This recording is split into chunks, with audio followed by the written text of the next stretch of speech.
सागर की बेटी आस्था गुप्ता अंतर्राष्ट्रीय मंच पर करेंगी कथक की प्रस्तुति। थाईलैंड में करेंगी भारत का प्रतिनिधित्व। सागर की होनहार कथक नृत्यांगना आस्था गुप्ता ने कम उम्र में ही अपनी कला साधना से ऐसा मुकाम हासिल किया जो हर युवा के लिए प्रेरणा है।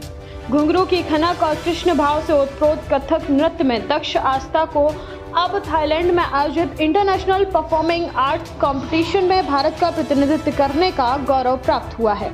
ये उपलब्धि उन्हें पुणे में आयोजित 21वीं सांस्कृतिक फोरम ऑफ परफॉर्मिंग आर्ट्स में उनके उत्कृष्ट प्रदर्शन के बाद मिली। निर्णायकों ने उनकी प्रस्तुति से अभिभूत होकर उन्हें अंतर्राष्ट्रीय मंच के लिए चुना। तीसरी कक्षा से कथक की साधना शुरू करने वाली आस्था ने सागर से डिप्लोमा और खैरागढ़ विश्वविद्यालय से परफॉर्मिंग आर्ट्स में स्नातक की डिग्री हासिल की है। वर्तमान में वे वहीं से मास्टर्स कर रही हैं। उनके माता पिता दीपा और संतोष गुप्ता हमेशा उनकी प्रेरणा रहे। थाईलैंड में जब आस्था कथक की मोहक मुद्राओं से भारतीय संस्कृति को विश्व मंच में प्रस्तुत करेंगी, तब न केवल सागर और मध्य प्रदेश बल्कि समूचा देश गौरवान्वित होगा। आस्था की उपलब्धि बुंदेलखंड कला संस्कृति को वैश्विक पहचान दिलाने की दिशा में एक ऐतिहासिक कदम है।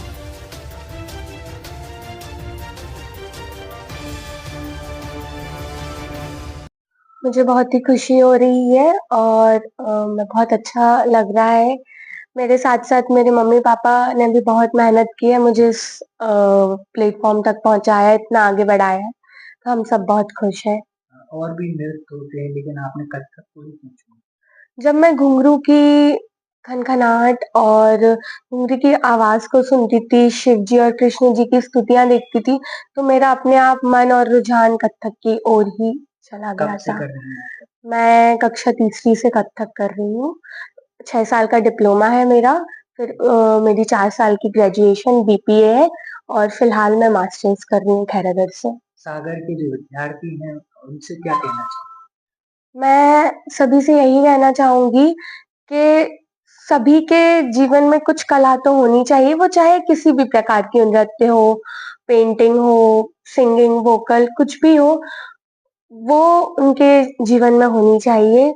उससे बहुत ही लाभ मिलता है ऐसे कि हम हमारी पढ़ाई के साथ-साथ मनोरंजन के लिए तो लेते ही हैं, पर एक जीवन में एक अलग ही रस और उत्सुकता रहती है। आपकी बेटी को अंतर्राष्ट्रीय स्तर पर एक मंच मिला है, कैसा लग रहा है? मुझे बहुत ही ज़्यादा खुशी हो रही है इस चीज़ की कि मेरी बेटी इतने आगे बढ़ गई है और आगे और भी बढ़े, यही आशा करती हूँ। बुंदेलखंड में बेटियों को कहीं न कहीं रोका जाता है। हम देखते हैं कि रूढ़िवादी विचारधारा ऐसे समय में आपने अपनी बच्ची को आगे बढ़ाया और आज वो इस स्तर तक पहुँची है कि अंतर्राष्ट्रीय स्तर पर अपने डांस का है जो प्रदर्शन करेगी, क्या कहें?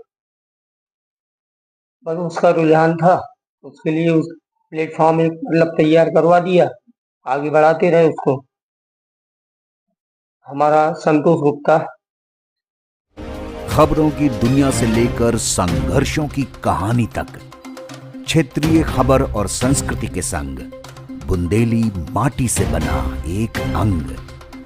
बुंदेलखंड 24/7, स्वतंत्र बुंदेलखंड, सफल बुंदेलखंड।